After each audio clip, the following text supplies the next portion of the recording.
So Netflix, since you got some moolah, maybe pay your artists a bit more. Bump up Yeah, pump up. Yeah, bump up match the at least pay, match bro. ILM. I got paid to say that from my friend. Oh yeah.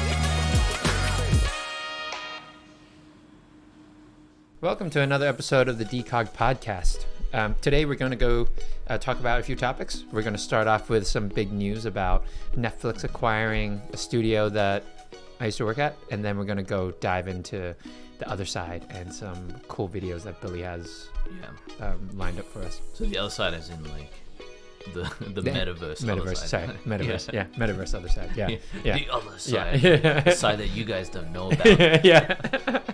Firstly, Netflix acquires Animal Logic. So Yeah. So for those that don't know, Yeah. like Animal Logic is a Australian-based animation company. I mean, you can talk Yeah. more about it since you worked there. yeah, But- yeah. So it's they were in charge of making the Lego movies, Happy Feet. That's what they're most well known for. Yeah. And they have a movie coming out in the end of July Yeah. called DC Super Pets. They also worked on 300, right? Like, were they Yeah. the only studio that worked on 300? I don't think they were the only studio. Oh, they worked on Matrix as well. So Oh, yeah. it goes way back. Yeah. I totally forgot It's a about long the hit, lineage of, the hit movies. films, Yeah. yeah. The old ones. Yeah. So yeah, it goes way back. But they were independently owned. Yeah. And now everybody just found out this morning that they got taken over by Netflix. Yeah, You know? like people that actually work there, right? So- Yeah. So people messaged me this morning. It's like, yo, I think we just got taken over by Netflix. It's pretty a funny. hostile takeover. Yeah. Guys. We didn't know they came in guns blazing. Yeah. It's ours now. Yeah. Keep So, working. I'm surprised that it was kept down on the DL like pretty well. Yeah. I think everybody was surprised. And whether it's good news or bad news, I guess we can talk about it. Yeah. A Like, little I mean, bit. I guess we'll find out. Yeah. I suppose if you own Animal Logic, it's good news. Yeah. Why do you think it's good news? If you Well, don't- I think it's just like a big payout, right? So Mm-hmm. if you get acquired, I think you just got bought out by probably one of the biggest, yeah. like now one of the biggest production companies. Yeah. As well as it's a tech company, streaming Mm-hmm. platform, all this and that. But you just got paid out and you're still doing the same thing. So it's just like you just got a Yeah. big sum of money. Yeah. And you don't have to do anything different. So Yeah. So like the details we're not entirely sure about, but because it only came out like 4 hours ago or Yeah. a few hours ago. But from what we gathered, it is operations are still going to be somewhat the same. yeah. It's just that Netflix has taken over the studio, meaning I'm guessing Animal will be working exclusively on Netflix projects. So Yeah, that's what I imagined. yeah, so the good thing is they'll have constant stream of work Yeah. because I don't think there's gonna Yeah. Like Netflix is not Yeah. going to just stop making stuff. yeah, exactly. So I think that's good for people that work there. They Like, can probably stay on for a stability. long time. Yeah. Stability wise is good, but maybe Yeah. variety wise, like that could be where Yeah. it could be a negative, right? So people yeah. that want it, because Animal Logic worked on so many different varying productions, right? You had like Mm-hmm. VFX type work, you had animation type work. Mm-hmm. They were working with Warner Brothers. They were working with like, all the DC guys, which is like Yeah. part of Warner Brothers, but also, I think there was like other production companies, like maybe there was like Yeah. Disney Plus stuff. I don't know that was happening. I'm Well, not quite sure, but For Peter Rabbit, it was Sony Pictures, yeah. but I'm not really sure. I think it was just they slapped a name on it. Yeah. But, yeah. but like they had a lot of variety, like Yeah. in terms of different type of work. So yeah, it was a surprise to, Yeah. to hear like Netflix is taking over. So I don't know what Netflix has planned, right? Like nobody knows Mm-hmm. except for the people who made this deal. But yeah, if it's gonna be like movies like Jacob and the Sea Beast, and it's like full animated production, like high quality, then it could be fine. Like it could be a good thing, right? But yeah. So the good thing, so I think a pro is definitely, a big company taking over. That means they would have the capital somewhat yeah, to at least try things out, which was what happened on the Sea Beast for us at Sony. So I'm hoping the same sort of thing happens at Animal, where certain projects you're really able to really push the bar depending on how, let's say, the first screening goes, Yeah, that's true. Yeah. So I think that's good. That's good for Animal, because sometimes, like, being independent, it's hard to, even though you're signing contracts with the Warner Brothers and stuff like that, I feel like there is a stranglehold in terms of how much money you can really. Yeah. I mean, there's probably like, I guess in a scary way, there's like that fear that like you're just going from like project to project, that one day, for whatever reason, if like Warner Brothers is like, oh, we're gonna just like give it to these guys now, then you're kind of screwed, right, as a studio.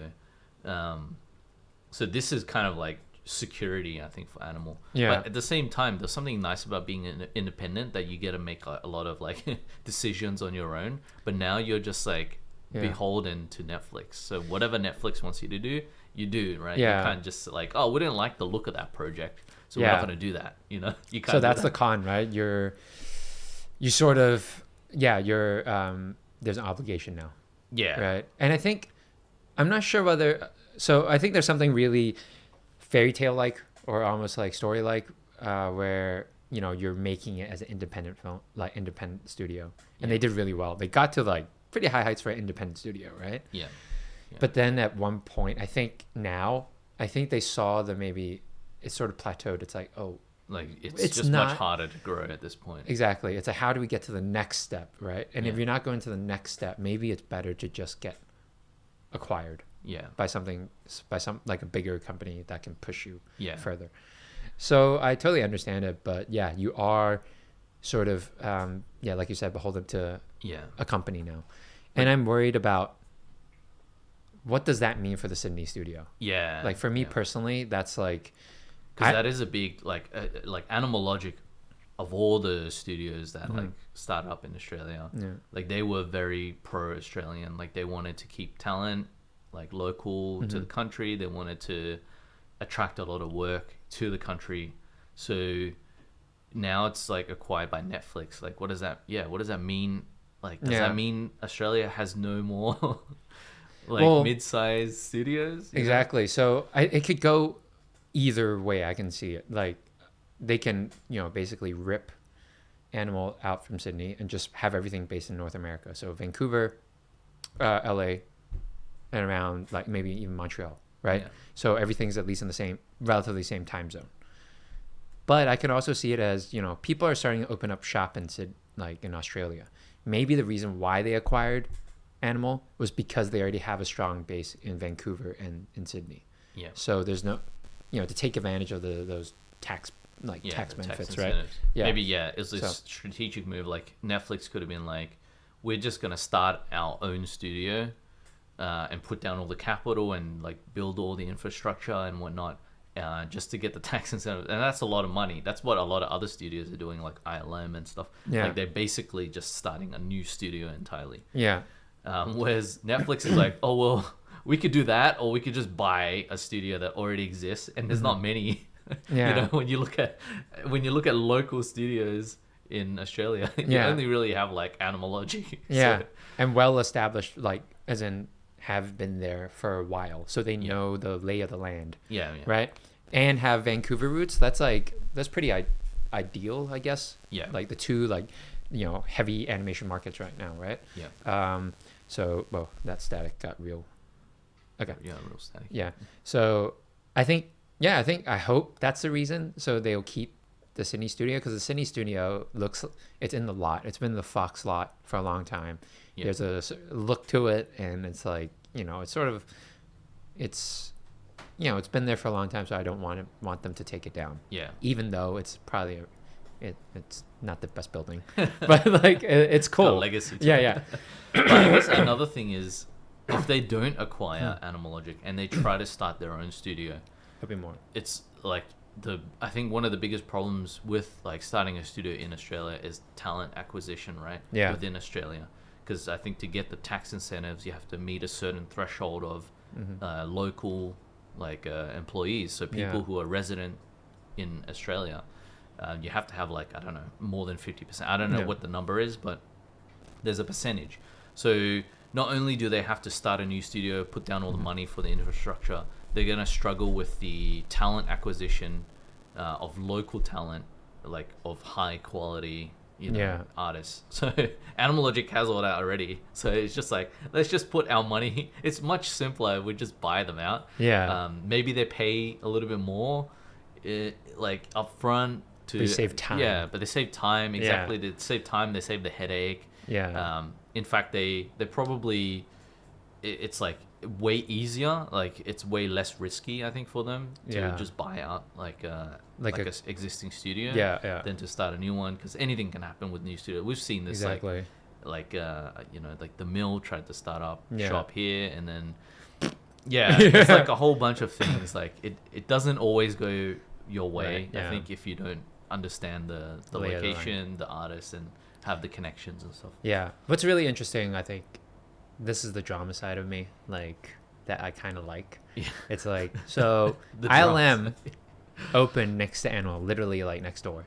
I'm not exactly sure how next door, but it's close enough where my friends they go for jump lunch. They go for lunch. They can, and so ILM has been poaching a lot of people from Animal, obviously, because they're a big name. Why wouldn't you want to work for ILM, right?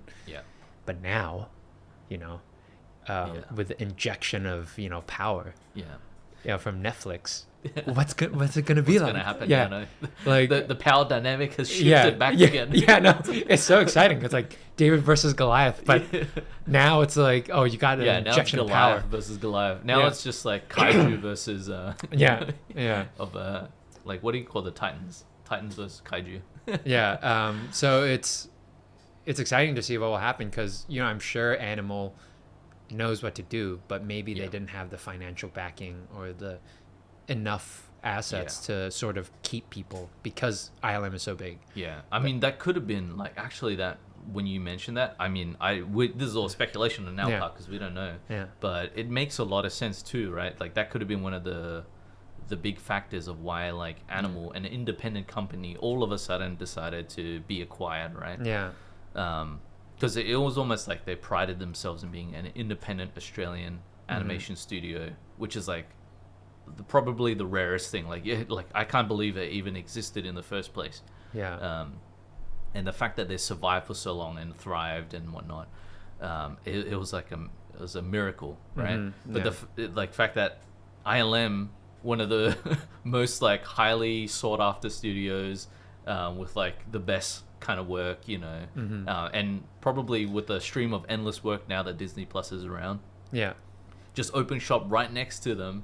They were like, holy crap, like they not only took like a whole bunch of artists from us, they've got like job stability, they're gonna be here for like a long time, like they're not just gonna open shop and close. So I think as probably a strategic play to stay afloat, and maybe like I think if you owned a studio as well, you'd feel almost like beholden to your artists to keep them employed. Like you almost have a responsibility to other people now that you're like a boss essentially. So. Especially like the studio's been around for a long time. It's almost like, I feel like after a certain point, after a certain amount of years, you're like, it means a lot to make sure everybody still has a job. And that's still there.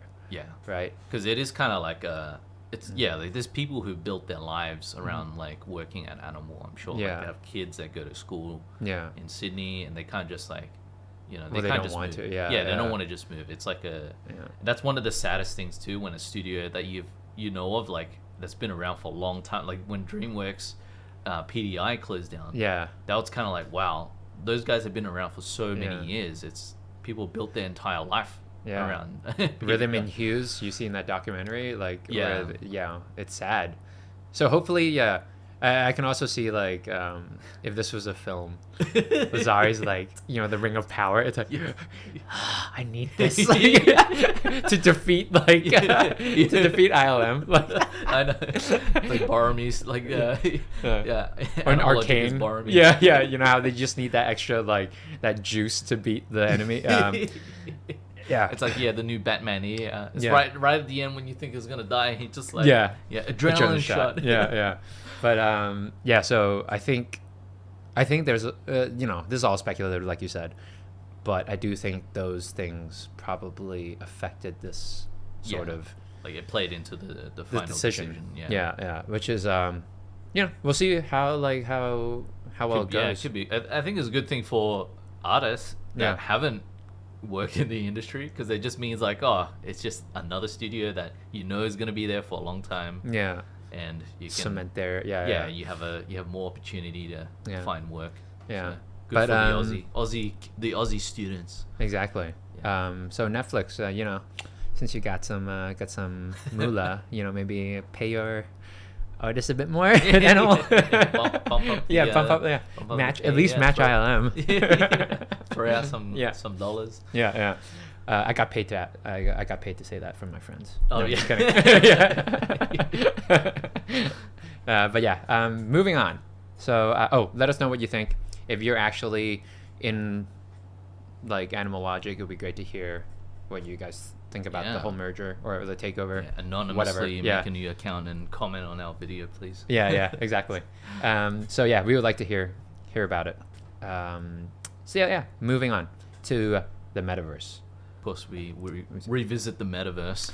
Yeah, so we got but we got visuals this time, all right? Yeah, guys. Yeah, you can actually see the metaverse. Yeah, the metaverse. It's real. Yeah, okay, it's real, guys. Come on. Yeah. So everybody, please. I'm not crazy, man. I've been spending all my days here. Like a quick, I guess, like brief. The market has been crap, right? So everybody has left the left the metaverse, left NFTs. Left it's Web like 3. so quiet. What is Web3? It's like it's going back to Web 2 now. Yeah. So, but suddenly, I guess it's starting to pick up a little bit. I think because the market, like it's silly, because like every time the market moves like up, like just like the smallest fraction, everyone's like sentiment all of a sudden changes, and you have like people coming out of the woodworks again. And it's like everyone's like, yeah, we're gonna be fine, guys. Wag me, everyone. Yeah. Oh man, I'm so glad I haven't heard that in a while. Yeah, it's been quiet. It's been nice and quiet. Yeah. For those that don't know, WAG me means it's an acronym for we're all gonna make it. Yeah. I hate that. And I think there's truth to that. It's just like it got overused to the point where it was like false. It's like false positivity. Forced positivity. Yeah, that's definitely it. But yeah, so what are we looking at? So this is Decentraland, and this is kind of when I think we worked for a project that ended up starting a little store in Decentraland during like the fashion week. And you have big brands there, so I guess we can play and then we can just see. But you have brands like is that Tony Stark? This is my avatar, man. I try to make the thing that looked the closest to me. But you can see this lag. That this is real time, quote unquote, when you're watching this video. Okay. But for me, there was like a little bit of stutter. And this Fangang, this is the project thing that we're working on. And it's pretty cool. Like you could just navigate like a third person game. It's pretty much a third person player game. If you've played WoW or anything, if you've played any games ever, like, you would know this is kind of familiar. But you can see it's pretty low res. Things are just spawning. Not that my internet is the best, but it's definitely not the worst. Dude, yours is better than mine. Mine was like I saw parts of buildings. I was like, I was clicking on one of these like ATM looking things. Yeah. And then suddenly it would like vanish. And I'd be like,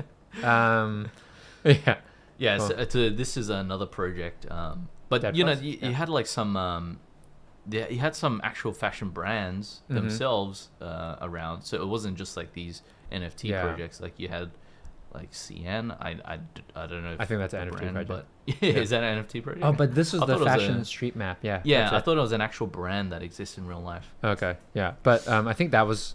Yeah, I remember there was a street map because I was trying to find our the Fangang one because we worked on it. But there's like I remember there were actually legit. Yeah, there was like there's Harper's Bazaar, I believe. Let's see. I mean, there was like stuff that.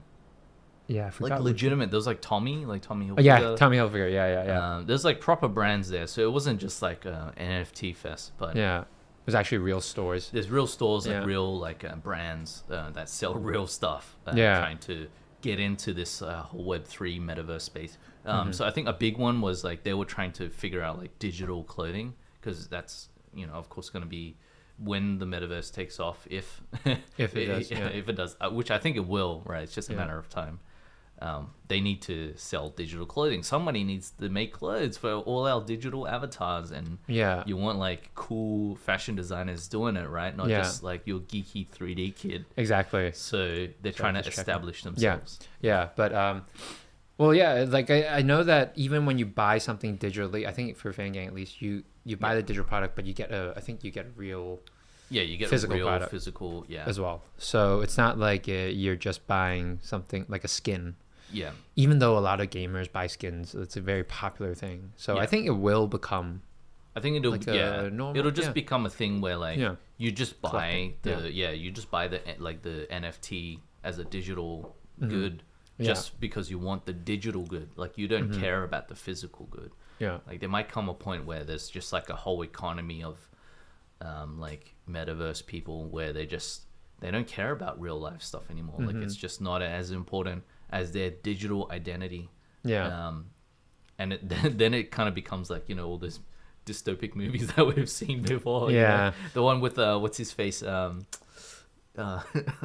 my goodness, I keep forgetting names. Bald guy, like Die Hard. Oh my goodness. Bruce Willis. Yeah, it's like that Bruce Willis movie where they have the Looper. No, it's like they have the avatar. Yeah. Surrogate. Yeah, Surrogate. I'm gonna watch it again. Today. Yeah, because that was like a perfect example of like a potential. I mean, they weren't even thinking that far in the Surrogate, because they were like they still thought people wanted to be in the real world but just have like a surrogate body. Yeah. But like they didn't have this notion like maybe people don't even want to be in the real world. You're like you're playing this surrogate character, but it's in the metaverse. It's like full 3D. Yeah. I mean, it's definitely great. I mean, I like the movie. It's not the greatest story, but it's entertaining. It's entertaining, and it gets your juices, like your brain juices flowing, right? Yeah. So, and I was watching Ready Player One actually yesterday, just Yeah. having it on the side, and it was sort of the, like yeah, I guess that's actually a more relevant, like. well, both. I think it's along the same lines, right? I think Yeah. Surrogate's more like real life, like the issues that can come out from, you know. Yeah, I living think in it the definitely digital went a world. little bit deeper in terms of like the pitfalls of like like living a double kind of life. Yeah. Whereas Ready Player One was a little bit more lighthearted and Well, more about the possibilities and the grand. It's more positive. I Yeah, guess. the grand scheme of like, oh, how cool would it be to be in the metaverse? Yeah. Um, Which is good. Like it's Yeah. almost like looking at it from two different lenses. yeah. The pitfalls and also the possibilities. Which, Yeah. Yeah. So this was really. So but Decentraland is one metaverse platform. It's probably like one of the more established ones at this point. So you have Sandbox, you have Decentraland, and then now you got like in the other videos we'll see the other side, which is kind of like its own thing, right? Dude, this is like wow. I saw this yesterday on someone's Twitter feed, and I was like, and I saw people saying LFG. I was like looking for group. Oh really? I thought LFG means let's fucking effing go. go. Yeah. But Yeah, I couldn't tell, but like because it looked like wow, automatically my brain was like, oh, they're looking for group. Are they taking down a boss? yeah. Look, I don't know. Maybe like, but this was just like a teaser experience. So it was partly a test, but it was partly also like them. Yeah. It's like them stress testing the platform, but also like showcasing the possibilities of like what can exist in this world. So it kind of was a game in a lot of ways, but it was very like it didn't have what you consider like traditional game mechanics where everyone's like attacking and stuff like that. They were trying to make it a lot more like just like a group experience. Yeah, like a hangout. It's like, hey, everybody come here. Like, let's stand on this thing. And then, like, that'll activate the beams and, like, we can re-energize the... Yeah, so you had, like, that huge ape is one of the, I guess the... I think he was there, like, himself, right? Yeah. And he was basically just, like, running the show. And there was, like, a few different people, like, trying to, like, coordinate everybody and run the show and give a bit of a storyline to what was happening. But... There's a lot of swearing as well. Yeah. As you can imagine, it's like Yeah. from this NFT world. It's, Yeah. a lot of people are like just super vulgar, but it's also like a very online internet thing, right? Yeah, yeah, So they're yeah. trying to like double down on that a bit, and but it was pretty fun. Like it just felt like it was a little bit cheesy, but they were almost like winking at themselves about like, yeah, we know it's like kind of cheesy, but it's like yeah, it's also like, let's just like enjoy hang it. out. Yeah, enjoy it. And I like try to how, experience it. because usually when I see these big MMOs, it's like I'm expecting a big fight. Yeah. That's my go-to, right? And then, but when you said like, oh, doing things together, like jumping on a platform and it activates something, I think that's kind of cool. Like imagine if you like someone did a Metaverse concert, right? Like a rapper. And then now you're not, as an audience, you don't just sit there. You can also you can interact, like and exactly. change the scenery by like, let's say, going to one section and all jumping on this platform, and then it becomes like something else. happened. Yeah. That's really cool. Like I didn't even think that far about the possibilities of because you could just be running around doing crazy stuff like this whilst in your concert. I mean, it'll be different because like not everybody will be on drugs. yeah. So I don't know what it'll be like a more like a different experience entirely. I feel like you enjoy the music, but you also like you're playing as well. Like you're also interacting with the artist, but also like the environment. And see, this looks like a boss fight. This is a boss fight. Like so, this here is like this evil baddie coder spawned, and they were like, let's kill this coder because it's like it's like an evil coder. So everybody's like launching themselves. So you run into like these launch pads, I guess, and then it kind of launches you at them. So everybody's collectively trying to destroy Take this. him down. And then I think there was simultaneously like 4,000 to 5,000 people at the same time. So That's this pretty is good. Yeah. So what you're seeing is like 4,000 to 5,000 people running around simultaneously in the same world, interacting with this one. Wow, that's pretty fast, man. Yeah. It's funny you say wow, because I remember the 40-man raids, the 40-man battlegrounds. So I mean that was like 80 people, right? Oh yeah. It was like 40 v 40, right? So battlegrounds, 40 v 40. Yeah. So I mean that's pretty intense, right? Like in terms of like how much it would lag when it would lag, when you have too many people in one spot. But what's impressive about this is all running real time through the browser. That is crazy. Yeah. So it's through the browser. It's 4,000 to 5,000 people at the same time. Granted, you're not like casting spells and doing all this kind of crazy stuff, but there's still a little bit of lag when I'm watching. Like, so this is me screen recording the live stream. Live stream. And they have a little teaser, I guess, at the very end. So this is just at the end when everything's finished. And everybody's kind of gathered around, just chilling. That's cool. But let's see the teaser. Yeah, I think they show the teaser like one more time, but here. Yeah. I can imagine this like when it's like a VR headset as well. Yeah. When you can do that, like that'd be pretty amazing. Yeah. I think it's only a matter of time when it's all gonna be like, VR and even more like interactive. Who are these guys? So they took a photo, like they all gathered together to take a screenshot. Yeah.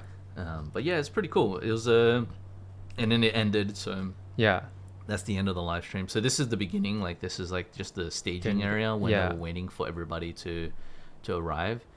So it's kind of like this infinite space, but not really infinite. It was like there was boundaries, invisible walls. Cool. So it's pretty cool. You can see the scale of like how many people actually can be in there at the one time, and you can emote. You can dance, you can emote, you can you can chat. There was a chat that was constantly going. So like sort of like WoW, like where it's like a world chat. It's like a world chat where everybody's just typing and but I can't imagine it being very useful. It was like 4,000 people. I can't like because things are just like scroll so fast. Yeah, exactly. So and then this is what is it? It was an interactive kind of event where they were trying to destroy this crystal which kept this coder trapped. and then everybody had to scream. So you actually connect your mic, and you Oh, had to wow. like scream or That's make these crazy. noise. You had Yeah. to make noise through your mic, and everybody. It was just like the loudest, most uncomfortable thing I had to sit through because everybody was screaming, and it was just Yeah. like. "Ah!" Yeah. And then after a while, the crystal exploded, and Yeah. you Wow, know, this is this is insane. yeah. So actually. it was a pretty interesting experience, like to be a part of, because you're like, it's kind of a game, but it's not a Really, game at yeah. the same time. But Yeah. like I was trying to think, like, would it be as fun as playing like an actual MMO game? Like, Because there's a mission and there's a purpose in MMO. yeah, Don't like get me wrong, people still hang out in WoW when they have nothing to do. yeah, But at the end of the day, there is something for you to do. yeah. Like, it's a game at the end of the day, Yeah, right? yeah. Whereas this, it sort of rides the line of like, is it actually a game, or is it just like, is it like Decentraland, what we saw earlier, where you just kind of walk around and you interact with the world, you can buy stuff, and Yeah. more like an actual world where you can inhabit, and you're just doing, like, maybe there's small things, like small events and stuff That you can do. Yeah. But would it really ever get to the level of like being more fun to be a part of than the game? Because I can see, Yeah. like, yeah, would I play this over playing WoW? Like, no. Yeah. Like, I would play WoW. Yeah. But Because I wanna beat some dudes up, and there's Yeah. there's game mechanics, right? That's, yeah, there's game mechanics. That's like actual game mechanics, Yeah. not like this like social game Yeah, kind yeah. of thing. So I think that it makes me think of what's the purpose of diving into this. But I think people shouldn't judge it too fast, too early, because we don't we know haven't seen the what potential yeah yet. we don't see all the applications yet, because Yeah. we don't know what people are going to release in the metaverse. Yeah. And maybe when there's enough things that they release in the metaverse, then it becomes like, this makes sense, like Yeah. going to hang out there instead of going to play WoW instead. Yeah, right? exactly. So So I mean, it could be, because I can see like real world application for the metaverse. Like, the fashion thing was just one small example where you can go and shop for digital goods and get some physical goods too. But also with things like tokens, like and NFTs, there's like real world value attached to that. Obviously the market determines how much value it's worth, but at some point there might be a tipping point where there's like, you can actually earn like real world money, like via these tokens Yeah. that you can trade in, or your NFTs that you're gaining. So it's almost, it could be a job where people just inhabit this world and earn and trade that in for actual real life currency Yeah. to eat. It could Yeah. be a job just to live in the metaverse at some point, Yeah. just to do things. I don't know. Yeah. Participate in surveys. Maybe they'll have like digital surveys, make the survey fun. Yeah. And Like instead focus of, group stuff. yeah, exactly, Yeah. focus group stuff, and it'll just be a place where there's the attention is at, and wherever the attention is at, there's somehow like you can extract some sort of value from that, right? Just Yeah. like TikTok is where the attention's at now for a lot of the Yeah. population. So you run ads there. It'll be no different if they can entice people enough to go to these metaverse platforms. Same thing. Yeah, same thing. You just run ads like that. That could be one of the revenue streams, but also like people selling digital goods just for clout and whatnot. That could be like a revenue stream for people that actually, like, individuals, not just like companies. But Yeah. It makes me think like, oh, what does it mean for us 3D artists, right? Like, does like creating assets for the metaverse really become like the next, like another job yeah, route that we could go into? yeah. I know, mean, I think absolutely. Yeah. I know that there's a lot of people who are trying to figure out like procedural ways to generate like 3D assets. So Yeah. it'll be like, your classic Houdini, like set up your template and then you can just spit out like 50,000 variations. Yeah. But at the same time, I feel like there will be a small market where it's like a small group of artists who are like very talented, like very high quality, or like very renowned, will do like one-off pieces. Like, Yeah. I'm gonna make a one-off skin, Yeah. and that's it. And there's some sort of like value to that too, because you have like that unique one-off skin made by this like really talented person. and that's a way I think for individuals to make money instead of like technical artists or studios or companies. And they have an SDK. They call it an ODK, other side developer kit or whatever. And it's not out yet, but just based on the documentation that I've quickly read, it looks like there is some way to participate. Like people can upload their assets. Their assets using the GTLF format. So there's ways to like actually be in this world, but whether or not this is like gonna compete with like Decentraland and Sandbox and all this and that, that's a different story. This would be interesting. I think it would compete. You think there's? I mean, it is pretty. I mean, they raised an insane amount of money with the other side mint. So there's no way that this won't be competitive. It's just, I think it's still too early to tell though. Like maybe they're going for a different, like a different niche. Maybe they're trying to make this more like a game and less like a social platform like Decentraland is, and that way they can corner a different market and start from there potentially. So. Would you has this news and this video upped your other side the value? No, it hasn't. Like no, there's like, I mean, because the market was pretty much down, so like no good news can affect the price when the market is already kind of going down, right? Like the smart investors know not to like ape in. I thought ape in. Well, I just thought like maybe this good news, people will start like degenning, go back. Like, it's like, oh, this is the right time. The right time. No, it hasn't.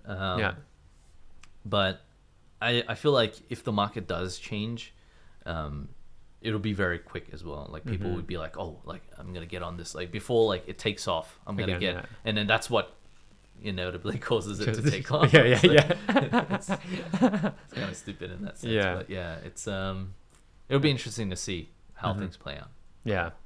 But let us know what you guys think about this whole other side thing, and I guess Decentraland as well. I think it's pretty exciting because anything that looks like MMO, WoW, and there's like something physical like that you can see right now where you can host so many people on a web page, on a web browser, and it's like not too bad. Well, I mean, it lagged, but it's not that bad. Right. And this is like a beta. Like they haven't. They're still gonna continue to iron out all the kinks. So you can imagine once the experience gets to a certain point, it'll just be like, wow, this is a very polished kind of experience and a fun thing to do. Exactly. On the weekend. So let us know what you think, and whether you have an other side NFT as well, and whether you were actually a part of this, because that would be cool to hear. But other than that, we're out. Peace.